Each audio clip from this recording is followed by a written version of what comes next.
नमस्कार सभी साथियों को स्वागत करता हूं सभी का इस यूट्यूब चैनल पर। राजस्थान का जो नया जीके है उससे संबंधित मॉडल पेपर एक लेकर आया हूं साथियों। बहुत ही शानदार क्वालिटी वाली प्रश्नोत्तरी आपको यहां पर देखने को मिलने वाली है।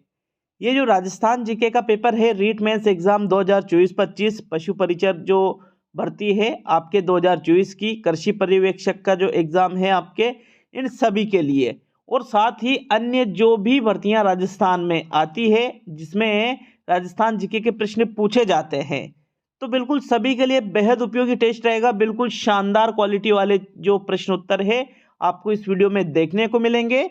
और हमने जो राजस्थान का जो नया भूगोल 50 जिलों के अनुसार जो नया भूगोल पढ़ाना शुरू किया है उसके आधार पर ये प्रश्नोत्तरी बनाई गई है। तो वीडियो को पूरा देख करके जाइएगा और कमेंट बॉक्स में कमेंट करके बताना कितने प्रश्नों को आपने सही किया है। चलिए प्रश्न संख्या 1 की ओर बढ़ेंगे। पहला प्रश्न आपके पूछ रहा है, इनमें से बेमेल कथन का चयन कीजिए। बेमेल कथन का चयन आपको प्रश्न संख्या 1 में करना है। अच्छे से प्रश्नों को देखिएगा। वर्तमान में राजस्थान में संभागों की संख्या 10 है। पाली, उदयपुर, बांसवाड़ा नए संभाग बनाए गए हैं। राजस्थान का कुल क्षेत्रफल 1,32,140 वर्ग मील है और राजस्थान का कुल क्षेत्रफल भारत के कुल क्षेत्रफल का 10.41% है। तो ये 4 कथन है, इसमें से आपको बेमेल कथन मतलब गलत कथन का चयन करना है। और साथियों दिए गए विकल्पों में से जो दूसरा विकल्प है ये एक गलत कथन है, क्योंकि पाली, उदयपुर, बांसवाड़ा और पाली को तो नया संभाग बनाया गया है, किंतु उदयपुर को नया संभाग नहीं बनाया गया। उदयपुर तो पहले से ही संभाग था, बल्कि सीकर को नया संभाग बनाया गया है। तो यहाँ प्रश्न संख्या 1 में दूसरा जो विकल्प है आपका सही आंसर होगा। बाकी पहला, दूसरा और चौथा जो विकल्प है ये सारे के सारे सत्य कथन है। प्रश्न संख्या 2 की ओर बढ़ेंगे। दूसरा प्रश्न है, निम्नलिखित में से कौन सा एक कथन सत्य है। मतलब 3 कथन तो असत्य है और एक कथन कैसा रहेगा, सत्य। उसी सत्य कथन का आपको चयन करना है। विकल्प है, राजस्थान क्षेत्रफल की दृष्टि से देश का दूसरा सबसे बड़ा राज्य है। राजस्थान का कुल परिमाप 4850 किलोमीटर है। वर्तमान में जयपुर ग्रामीण जिला सर्वाधिक जिलों के साथ अंतर्वर्ती सीमा बनाता है और राजस्थान का क्षेत्रफल की दृष्टि से सबसे छोटा जिला धौलपुर है। तो देखो सिर्फ एक ही कथन सत्य है। अगर पहले विकल्प को देखें तो देखो भाई, राजस्थान क्षेत्रफल की दृष्टि से भारत का सबसे बड़ा राज्य है पहला, दूसरा नहीं। राजस्थान का कुल परिमाप 5,920 किलोमीटर है साथियों। ये 4850 तो अंतर्राज्यीय सीमा का परिमाप है, तो ये भी आपका आंसर नहीं रहेगा।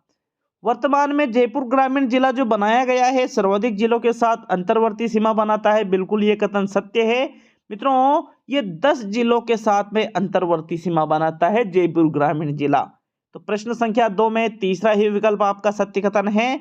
बाकी चौथा जो कथन कह रहा है ना कि राजस्थान का क्षेत्रफल की दृष्टि से सबसे छोटा जिला धौलपुर पहले था, वर्तमान में जो दूदू जिला है ये क्षेत्रफल की दृष्टि से सबसे छोटा जिला बन चुका है। तो प्रश्न नंबर 2 में तीसरा विकल्प सही रहेगा। प्रश्न संख्या 3 को देख लेते हैं। तीसरा प्रश्न है, इनमें से सत्य कथन का चयन कीजिए। सत्य कथन का चयन प्रश्न नंबर 3 में करना है। देखो विकल्प बड़े बड़े हैं, अच्छे से विकल्पों को समझना। पहला विकल्प कह रहा है, राजस्थान के 2 जिले जो अंतर्राष्ट्रीय व अंतर्राज्यीय दोनों सीमा बनाते हैं वो है एक तो श्रीगंगानगर और एक बाड़मेर। दूसरा कह रहा है, सर्वाधिक अंतर्राज्यीय सीमा बनाने वाला जिला झालावाड़ जिला है जो 520 किलोमीटर सीमा बनाता है मध्य प्रदेश के साथ में। तीसरा विकल्प कह रहा है कि न्यूनतम अंतर्राज्यीय सीमा बनाने वाला जिला बाड़मेर जिला है जो 14 किलोमीटर की सीमा बनाता है गुजरात के साथ में। और चौथा है, इनमें से सभी कथन सत्य है। तो मित्रों सत्य कथन की अगर हम बात करें तो पहला कथन भी सत्य है, दूसरा भी सत्य है, तीसरा भी सत्य है। मतलब यहाँ कौन सा आंसर आपका सही रहेगा, विकल्प नंबर 4 आपके प्रश्न संख्या 3 का सही उत्तर रहेगा। प्रश्न संख्या 4 की ओर बढ़ेंगे। चौथा प्रश्न देख लेते हैं।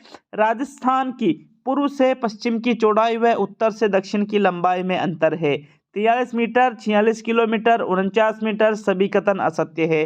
तो देखो अगर हम बात करें राजस्थान की पूर्व से पश्चिम की चौड़ाई और उत्तर से दक्षिण की लंबाई की।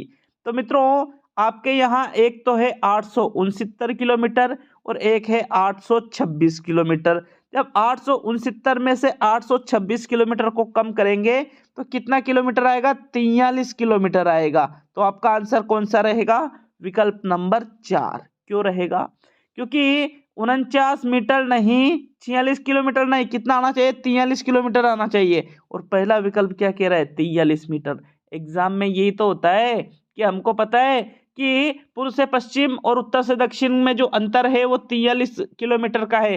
तो 43 किलोमीटर, यहाँ किलोमीटर नहीं मीटर लिखा हुआ है, तो ये भी आंसर गलत हुआ। इसका मतलब सभी कथन क्या है? आपके असत्य है। इस वजह से चौथे विकल्प का चुनाव करेंगे हम प्रश्न संख्या 4 में। इस प्रकार से 100% घुमाए जाते हैं। कुछ प्रश्न ऐसे जरूर घुमाए जाते हैं साथियों। प्रश्न नंबर 5 की ओर बढ़ेंगे। 5वां प्रश्न देख लेते हैं। दिए गए विकल्पों में से उस विकल्प का चयन कीजिए जो बेमेल है। बेमेल का चयन आपको प्रश्न संख्या 5 में करना है। तो देखो, राजस्थान में कर्क रेखा की लंबाई 29 किलोमीटर। राजस्थान में कर्क रेखा की सर्वाधिक लंबाई बांसवाड़ा जिले में। राजस्थान का वह जिला जिस पर सूर्य की सर्वाधिक तिरछी किरणें पड़ती है श्रीगंगानगर। और राजस्थान से लगने वाली अंतर्राष्ट्रीय सीमा की लंबाई 1070 किलोमीटर। तो देखो, आपको पता होगा कि भाई अंतर्राष्ट्रीय सीमा किससे बनाता है? राजस्थान पाकिस्तान से बनाता है साथियों। और पाकिस्तान के साथ में ये जो सीमा बनाता है इसकी लंबाई है 1070 किलोमीटर। तो ये चौथा कथन तो क्या हुआ? सत्य। राजस्थान का जो है जिला जिस पर सूर्य की सर्वाधिक तिरछी किरणें पड़ती है वो आपके श्रीगंगानगर है। श्रीगंगानगर जो सबसे आपके उत्तरी जिला है। और जो बांसवाड़ा सबसे दक्षिणी जिला है, यहाँ सूर्य की सर्वाधिक तिरछी नहीं बल्कि सर्वाधिक सीधी किरणें पड़ती है साथियों। तो ये भी कथन आपके क्या हुआ? सत्य हुआ। राजस्थान में कर्क रेखा की सर्वाधिक लंबाई कौन से जिले में पड़ती है? बांसवाड़ा जिले में पड़ती है।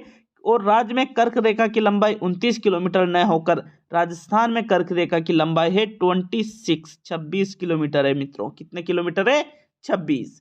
तो प्रश्न नंबर 5 में पहला विकल्प आपका आंसर होगा। प्रश्न संख्या 6 की ओर बढ़ेंगे। छठे प्रश्न को देखिएगा। दिए गए विकल्पों में से राजस्थान के साथ अंतरराज्यीय सीमा से संबंधित असंगत का चयन कीजिए। देखो, राजस्थान एक तो अंतरराष्ट्रीय सीमा बनाता है एक देश के साथ में, और 5 राज्यों के साथ में अंतरराज्यीय सीमा बनाता है। हरियाणा, उत्तर प्रदेश, पंजाब, गुजरात और इसके अलावा एक और राज्य आता है मध्य प्रदेश। तो देखो, पंजाब के साथ में न्यूनतम सीमा बनाता है अंतरराज्यीय सीमा राजस्थान 89 किलोमीटर की। सर्वाधिक सीमा मध्य प्रदेश के साथ बनाता है 1600 किलोमीटर की। 1600 किलोमीटर की। गुजरात के साथ सीमा यह है 1033 किलोमीटर की। हरियाणा के साथ 1262 और उत्तर प्रदेश के साथ 877। लेकिन एक विकल्प यहाँ पर गलत है। और जो गलत विकल्प है वो है आपके कौन सा? विकल्प नंबर 4। गुजरात के साथ में राजस्थान की सीमा 1033 किलोमीटर न होकर कितनी है? 1022 किलोमीटर है साथियों। तो देखो, गुजरात के साथ 1022, उत्तर प्रदेश के साथ 877, हरियाणा के साथ 1262, पंजाब के साथ 89 और मध्य प्रदेश के साथ 1600 किलोमीटर की सीमा राजस्थान बनाता है। अंतर्राज्यीय सीमा की ये बात है। और अंतर्राष्ट्रीय सीमा पाकिस्तान के साथ कितनी बनाता है? 1070 किलोमीटर। इस प्रकार टोटल सीमा हो जाती है 5920। ये परिमाप है राजस्थान का। प्रश्न संख्या 7 की ओर बढ़ेंगे। यहाँ छठे प्रश्न में चौथा विकल्प आंसर होगा। 7वां प्रश्न पूछ रहा है, जलवायु एवं भौगोलिक आधार पर प्रोफेसर वीसी मिश्रा ने राजस्थान को कितने भागों में वर्गीकृत किया है? 4, 6, 7 और 8। तो देखो, अगर हम बात करें, यहाँ विशेष नाम दे रखा है किसका? प्रोफेसर वीसी मिश्रा का। तो जलवायु एवं भौगोलिक आधार पर राजस्थान का जो वर्गीकरण वीसी मिश्रा ने किया है वो किया है 7 भागों में। कितने भागों में किया है? 7 भागों में। जबकि नॉर्मली जलवायु एवं भौगोलिक आधार पर राजस्थान को 4 भागों में डिवाइड किया जाता है। एक तो आपके पश्चिमी मरुस्थलीय प्रदेश आ जाता है, एक आपके अरावली पर्वतमाला आ जाती है, एक आपके पूर्वी मैदान आ जाता है और एक आपके हाड़ौती का पठार आ जाता है। मुख्य रूप से ये 4 भाग है। लेकिन प्रोफेसर वीसी मिश्रा ने कितने भागों में बांटा है? 7 भागों में बांटा है साथियों। तो 7वें प्रश्न में तीसरा विकल्प आपका आंसर है। प्रश्न संख्या 8 को देखेंगे। 8वां प्रश्न देख लेते हैं। वृक्ष क्षेत्र के संबंध में असत्य कथन का चयन कीजिए। पहला विकल्प, अवशेष ये टेथिस सागर का है और इसे ग्रेट इंडियन डेजर्ट के नाम से भी जाना जाता है। दूसरा है, राज्य का ये सबसे बड़ा भौतिक प्रदेश है। तीसरा है, जलवायु इसकी शुष्क व अर्धशुष्क है। और चौथा है, मिट्टी यहाँ रेतीली, बलुई और काली मिट्टी पाई जाती है। तो देखो, प्रश्न संख्या 8 में सबसे पहले एक शब्द आ रहा है वृक्ष क्षेत्र। तो राजस्थान में जो पश्चिमी मरुस्थलीय प्रदेश है, इसी को वृक्ष क्षेत्र के नाम से भी जाना जाता है। याद रखना, इसी वजह से मैंने ऐसे शब्द डाले हैं। एग्जाम में ऐसे शब्द जब आते हैं तो हमें ऐसा लगता है कि यार ये कैसा प्रश्न पूछ लिया गया है। तो वृक्ष क्षेत्र पश्चिमी मरुस्थलीय प्रदेश को ही कहा जाता है साथियों। बिल्कुल, यहाँ की जलवायु शुष्क व अर्धशुष्क है। राज्य का ये सबसे बड़ा भौतिक प्रदेश है, लगभग 2/3 है।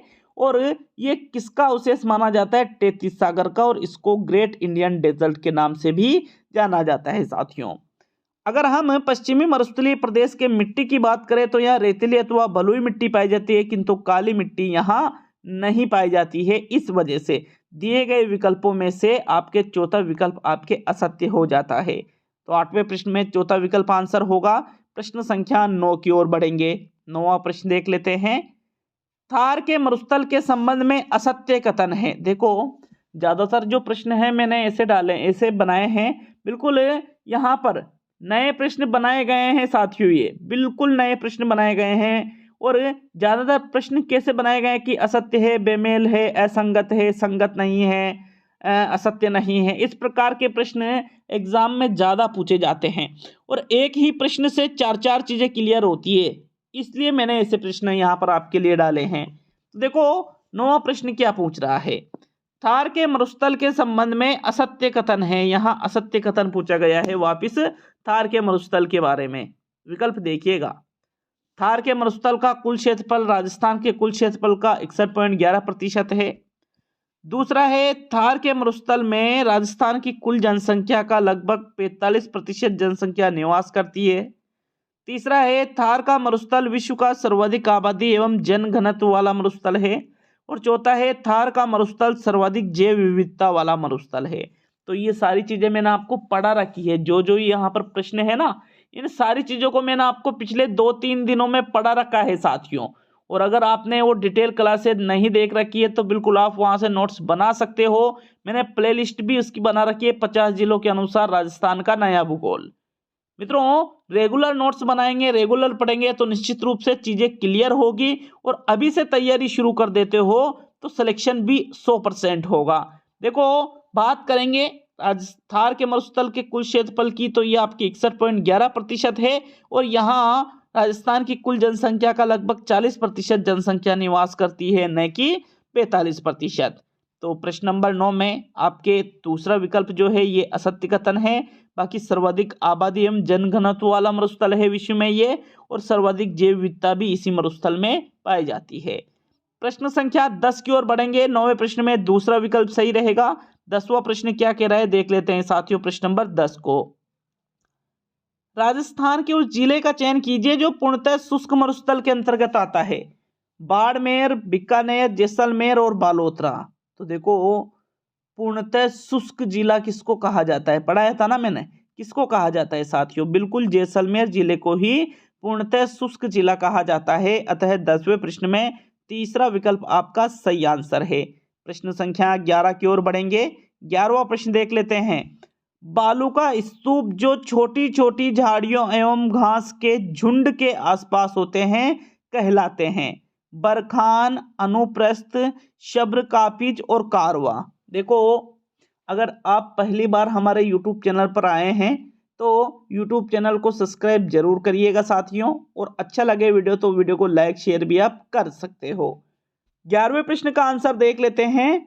11वें प्रश्न में बात की जा रही है कि छोटी छोटी झाड़ियों एवं घास के झुंड के आसपास जो बालू का स्तूप होते हैं उनको किस नाम से जाना जाता है? तो उनको कहा जाता है शब्र कापिज। क्या कहा जाता है? शब्र कापिज। बाकी कारवा तो क्या होता है? दो बालू का स्तूपों के मध्य जो ऊंटों का गुजरने का जो मार्ग है उसको कहा जाता है कारवा।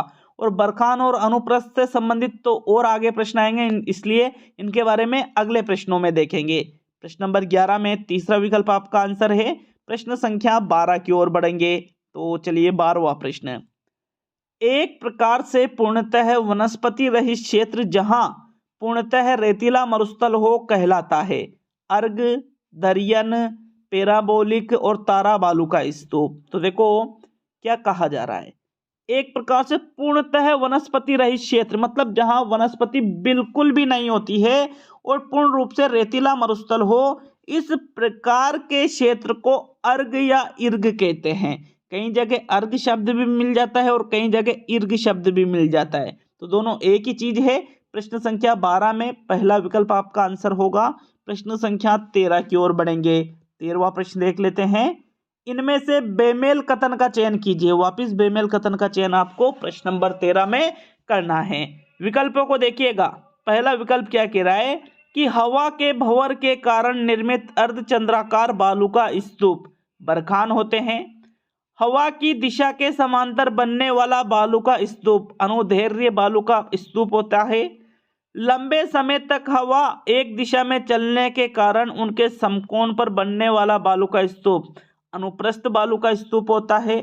और बड़ी झाड़ियों के सहारे निर्मित बालू का स्तूप तारा बालू का स्तूप होता है।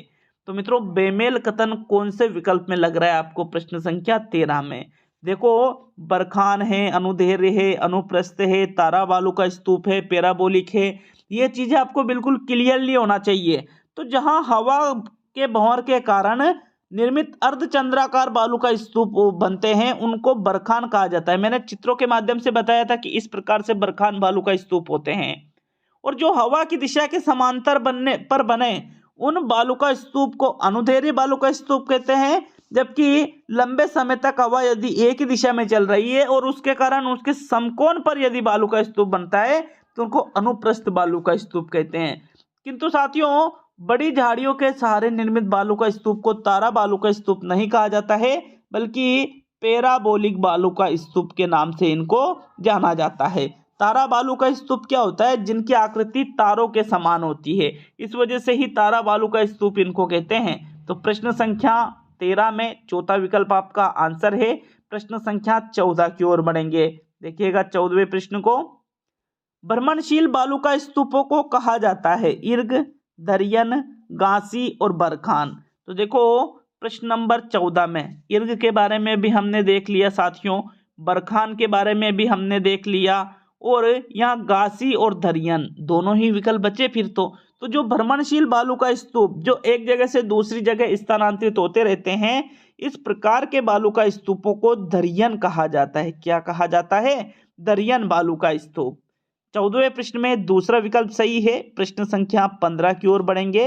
15वां प्रश्न, बालू का स्तूप को अन्य किस नाम से भी जाना जाता है?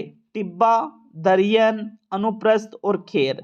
तो देखो बताया था ना मैंने अच्छी तरह से आपको डिटेल क्लास में कि बालू का स्तूप को टिब्बा भी कहा जाता है। क्या कहा जाता है? बालू का स्तूप को स्थानीय भाषा में टिब्बा के नाम से भी जाना जाता है। और ये दरियन और अनुप्रस्थ तो क्या है? ये बालू का स्तूप के प्रकार है। ये क्या है? ये बालू का स्तूप के प्रकार। तो 15वें प्रश्न में पहला विकल्प बिल्कुल सही आंसर है। प्रश्न संख्या 16 की ओर बढ़ेंगे मित्रों। 16वें प्रश्न को देख लेते हैं। प्रश्न नंबर 16 है, आकलवुड फॉसिल पार्क राजस्थान के किस जिले में स्थित है? बाड़मेर में, बालोतरा में, जैसलमेर में और बीकानेर में। तो देखो आकलवुड फॉसिल पार्क की बात की जा रही है और राजस्थान का क्षेत्रफल की दृष्टि से जो सबसे बड़ा जिला है कौन सा? जैसलमेर जिला। बिल्कुल यहीं पर प्राचीन जीवाश्म मिले हैं साथियों लकड़ी के। कहाँ? आकल गांव में। इस वजह से इसको आकलवुड फॉसिल पार्क के नाम से जाना जाता है। और ये किस जिले में स्थित है? ये आपके जैसलमेर जिले में स्थित है। 16वें प्रश्न में तीसरा विकल्प सही रहेगा। प्रश्न संख्या 17 की ओर बढ़ेंगे। 17वां प्रश्न देख लेते हैं, थार का घड़ा किसे कहा जाता है? चांदन नलकूप को, गंग नहर को, सेवन घास को और खड़ीन को। तो देखो थार के घड़े की बात की जा रही है। फोटो भी दिखाया था मैंने आपको थार के घड़े का कि इस प्रकार से ये थार का घड़ा है। और थार का घड़ा किसको कहा जाता है? चांदन नलकूप को ही थार का घड़ा कहा जाता है साथियों। 17वें प्रश्न में पहला विकल्प सही रहेगा। प्रश्न संख्या 18 की ओर बढ़ेंगे। 18वें प्रश्न को देख लेंगे, पाकिस्तान के समीप पोखरण से लेकर मोहनगढ़ के मध्य 60 किलोमीटर तक भूगर्भित जल पट्टी को कहा जाता है? मीठी सीरीज, मीठा पानी, चांदन नलकूप और लाठी सीरीज। तो बिल्कुल इसका आंसर तो आप सभी को पता होगा, क्या कहा जाता है साथियों? लाठी सीरीज कहा जाता है। कहाँ से कहाँ तक है ये? पोखरण से लेकर मोहनगढ़ के बीच में। लगभग कितने किलोमीटर की ये भूगर्भित जल पट्टी है? 60 किलोमीटर की मीठे पानी की ये जल पट्टी है मित्रों। प्रश्न संख्या 18 में चौथा विकल्प आपका आंसर है। प्रश्न संख्या 19 की ओर बढ़ेंगे, तो चलिए 19वां प्रश्न देख लेंगे। राज्य का सबसे बड़ा सोलर पार्क कहाँ स्थित है? बालोतरा में, समगांव में, भरला में या नाचना में? तो देखो, राज्य का सबसे बड़ा सोलर पार्क कहाँ पर स्थित है? भड़ला गांव जोधपुर में। कहाँ? भड़ला गांव जोधपुर में ही राजस्थान का सबसे बड़ा सोलर पार्क स्थित है। 19वें प्रश्न में तीसरा विकल्प सही रहेगा। अब आज का अंतिम प्रश्न देखेंगे साथियों। अंतिम प्रश्न में क्या पूछा गया है? हम्माद क्या है? तो हम्माद के बारे में भी आपको पढ़ा रखा है। मीठे पानी का एक स्रोत है, एक पथरीला मरुस्थल है, प्रोटीन युक्त घास है या खारे पानी की झील है? तो मित्रों, हम्माद या हम्मादा भी कई जगह आपको देखने को मिल सकता है। इसका नाम क्या? हम्मादा। इस प्रकार से हम्माद कह दो या हम्मादा कह दो, एक ही चीज है। देखो, हम्माद क्या है? पथरीला मरुस्थल जो है, चट्टानी मरुस्थल या पथरीला मरुस्थल, उसी को क्या कहा जाता है? हम्माद कहा जाता है साथियों। और सर्वाधिक सौर ऊर्जा की संभावना भी हम्माद मरुस्थल में ही होती है। तो 20वें प्रश्न में दूसरा विकल्प आपका सही रहेगा। यहाँ पिछले जो 4 क्लासें आपको पढ़ाई थी, इनमें से 3 क्लासों से संबंधित प्रश्नोत्तरी आप कंप्लीट कर चुके हो। अब चौथी क्लास तो हो चुकी है, 5वीं क्लास और 6ठी क्लास जब राजस्थान के भूगोल की हो जाएगी, तो उन 3 क्लासों की प्रश्नोत्तरी आपको 2-3 दिन बाद प्रोवाइड करवा दी जाएगी। मतलब 2-3 दिन हम क्लासों को पढ़ेंगे, फिर एक टेस्ट हल करेंगे, फिर क्लासों को पढ़ेंगे, फिर एक टेस्ट हल करेंगे। इस प्रकार से हम राजस्थान का भूगोल कंप्लीट करने वाले हैं 50 जिलों के अकॉर्डिंग। यदि कोई कहीं त्रुटि लगे तो निश्चित रूप में कमेंट बॉक्स में कमेंट जरूर करिएगा, और अगर वास्तव में कोई त्रुटि होगी तो उसमें संशोधन जरूर किया जाएगा साथियों। आशा है आपको वीडियो अच्छा लगा होगा। मिलेंगे मित्रों कल अगले वीडियो में।